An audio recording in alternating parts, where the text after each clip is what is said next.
adrenaline, passion, focus and precision. Why am I rambling here? Oh yes, the KTM RC390. We'll talk about it soon, but approaching this machine I kept on thinking to all the great time I had on the KTM Duke390. I tested it, I raced on it, and even putting it as the best machine there was in its category. So much that I felt reluctant to even ride the RC390. But then again, duty calls. Here's the long overdue film of the KTM RC390. Welcome to Malaysian Riders. As always, we are late to the party. But never mind, this gives us a different view to how we should discuss about the KTM RC390. I wouldn't want to be negative on things because I think I'm not a negative person. Despite that, let's start with some of the downside of this machine, so then we can just look at all the positive things of the RC390 till the end of the film.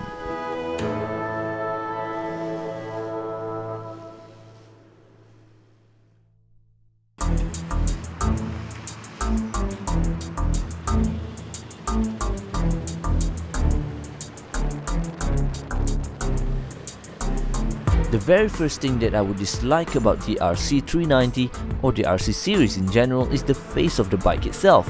It's weird looking and it makes me say, this is not the face that I would want to wake up to every day. Okay, that's a bit too much, but you get what I mean. It's not the prettiest bike around, but this is totally subjective. Some people like them and others just don't. And I doubt that this piece of information matters to any of you who are aiming to own one or already actually got one for yourself. The second thing I found that is not great with the RC390 here was the fact that we got some build quality issue with it. We're not sure if this is widespread among the production, but the two bikes we got have some loose nuts for the cover set, and that makes some tiny annoying vibrating sound when the engine is running. So yeah, those are the two negative aspects of the RC390 that I found hard to believe with the kind of brand behind it. But what about the actual ride?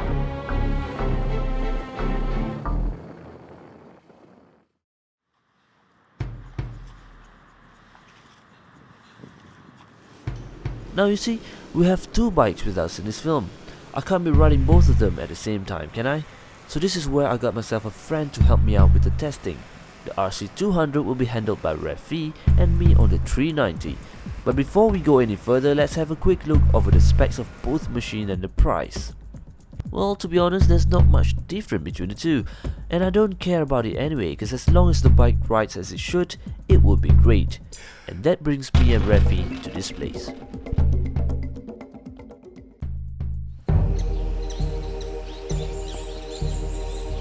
The RC390 is without doubt the most well-rounded bike in the segment in terms of performance.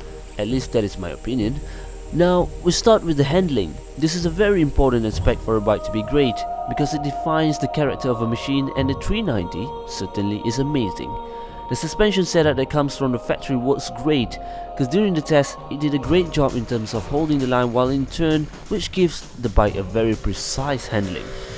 And that works along with the lightweight frame of the bike, in which it translates into great agility for the bike, be it in high speed or even low speed condition.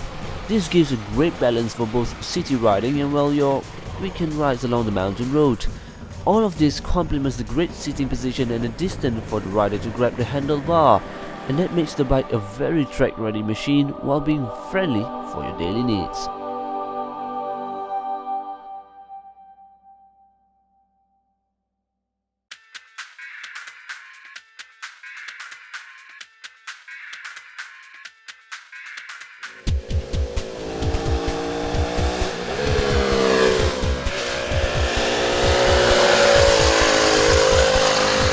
The 373cc single-cylinder engine that drives the bike is still the reason for anyone to buy this machine. It packs the power that really makes the bike shine among its competitors. Well, of course, it plays a different game than most other manufacturers out there, but then again, who cares? Although it's a single cylinder, the power delivery doesn't seem to be too rough, and I must say it was quite linear, to be honest. That's good because it inspires confidence to the rider and gives us a bit more room to trust the bike, especially when exiting a corner. It's not crazy fast, but it's not slow either. When it comes to the highest speed it can reach, I don't feel that it's impossible for the bike to handle it, because it came with a really responsive brake for the front and gentle support from the rear. The gearbox to me was enough for some rough usage on track and certainly great for your normal daily riding. The ratio seems to be in tune with the engine power, and you don't need to play around with the gears too much when it comes to city riding, of course, unless you don't know what you're doing. So this RC390 is, like I said, probably the closest thing you would say as a well-rounded bike there is in the market, especially in the beginner sports bike category. So what else can I say?